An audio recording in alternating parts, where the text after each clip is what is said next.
Fala pessoal, tudo bem? Eu aqui novamente, professor Guilherme Ferreira, falando com vocês. O tema de hoje são 5 dicas essenciais para escrever um trabalho acadêmico, uma monografia, um TCC, um artigo científico. Eu vou explicar para vocês, mas antes, rapidamente, meu Instagram é @guilhermeferreira.prof. Eu tenho o podcast Papo Direto, é só você procurar em qualquer player de podcast que a gente fala sobre coisas da vida com a linguagem do direito simplificada para pessoas das diversas áreas. E no YouTube também você encontra, procurando o professor Guilherme Ferreira, algumas dicas, alguns vídeos meio que tutoriais sobre questões relativas à escrita acadêmica.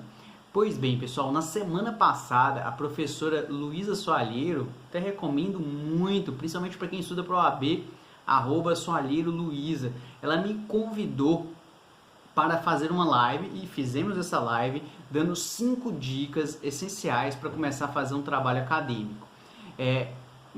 Eu vou fazer aqui agora um ajuntado, um resumo, porque algumas pessoas me pediram, falaram que ficou pouco tempo, e eu entendo.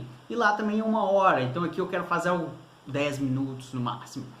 Se vocês ouviram algum barulho igual vocês acabaram de ouvir, é a Margarida, minha gatinha, que neste horário agora são 10 horas e 22 minutos, ela pula desesperadamente. Mas bora lá! Primeira dica, primeiro passo, você vai estabelecer um problema. Como assim estabelecer um problema, Guilherme? É o seguinte, trabalhos acadêmicos não são feitos para você falar do que você acha legal. Você pode escrever sobre o que você acha legal, mas não é para você falar do que acha legal. O motivo de um trabalho acadêmico é você resolver um problema científico. Existem formas de você delimitar o que é um problema científico.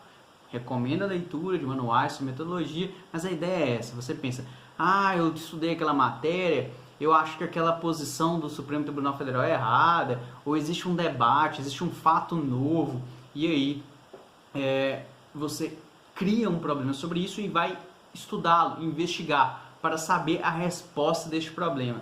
Na live, inclusive, a gente falou, vamos tentar solucionar, buscar problemas que tem a ver com o impacto da sua vida. Isso é muito legal, isso acrescenta muito para a vida acadêmica. A Ana Cecília, minha companheira, ainda falou assim, vocês poderiam ter falado que você escolher um problema que tem algo relativo à sua vida, que você já vivenciou, ou que você tem ali uma ligação mais próxima por uma vivência, também é muito positivo, e eu concordo bastante. Porque vamos supor, eu sou uma pessoa que adoro falar, adoro me expressar, adoro a liberdade e a democracia. Como que um tema que eu via problemático e fui lá estudar na graduação e fazer a monografia é sobre a liberdade de expressão. Então era algo que me afetava.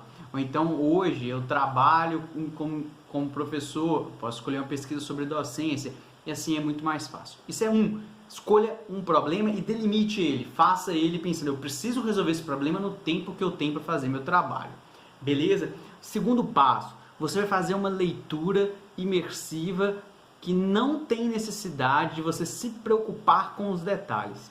Para que serve isso? É para você compreender um pouco melhor o tema e já ir separando e entendendo por onde você vai ter que passar e por quais obras, textos, livros você vai precisar estudar.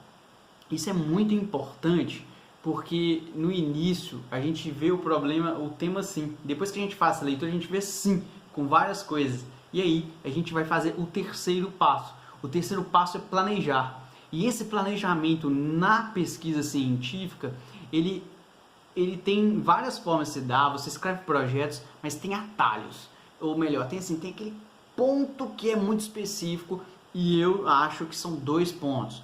Fazer um sumário e estabelecer variáveis. Isso tudo dentro de projetos.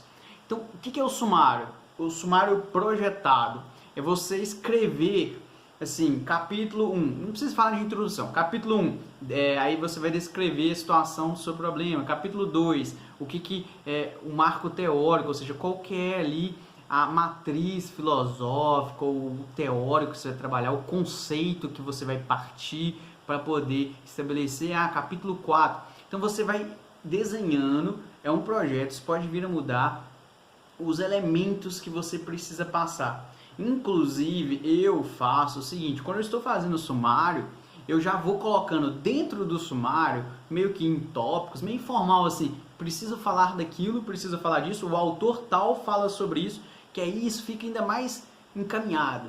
E quando você vai direcionando, você vai sendo objetivo. E quando você estabelece as variáveis, significa quais são os conceitos que eu tenho que trazer aqui para atingir a minha conclusão, eu não perco tempo. Eu não perco tempo e nem tento enganar os outros enchendo linguiça.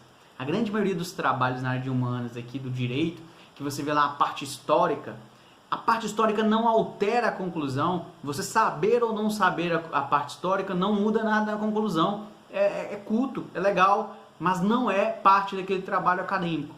E se você está fazendo honestamente, querendo dar o melhor, aproveitar seu tempo, fazer uma pesquisa bem feita, responder o seu problema de maneira efetiva, estabeleça as variáveis. Isso pode mudar, mas quando você faz o projeto, você já vai buscando o caminho adequado e você aproveita seu tempo.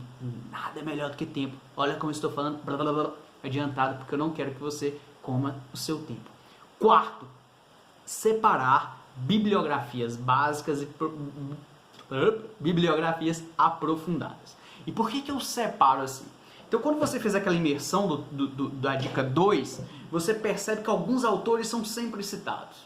E você vai separando, vai buscando ali o nome dessas obras. Quando você lê, você já vai selecionando, esse autor está sendo citado, aí você vai nas referências, anota qual que é a referência.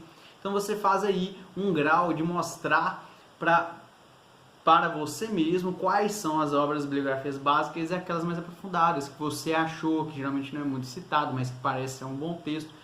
E quando você faz essa separação para ler e fichar, para poder anotar as ideias, poder pegar uma citação muito boa, você tenta distribuir.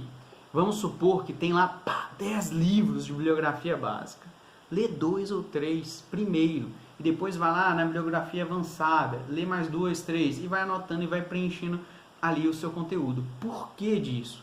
Porque às vezes você fica doido para ler a bibliografia básica, e ela é um pouco repetitiva. E nisso você consome muito tempo e não chega em elementos diferentes, você fica no mesmo. Então é bom mesclar, ler 2, 3 da bibliografia básica, ler 1 da diferente. E aí você vai encontrando, inclusive nas diferentes, ideias novas e bibliografias novas.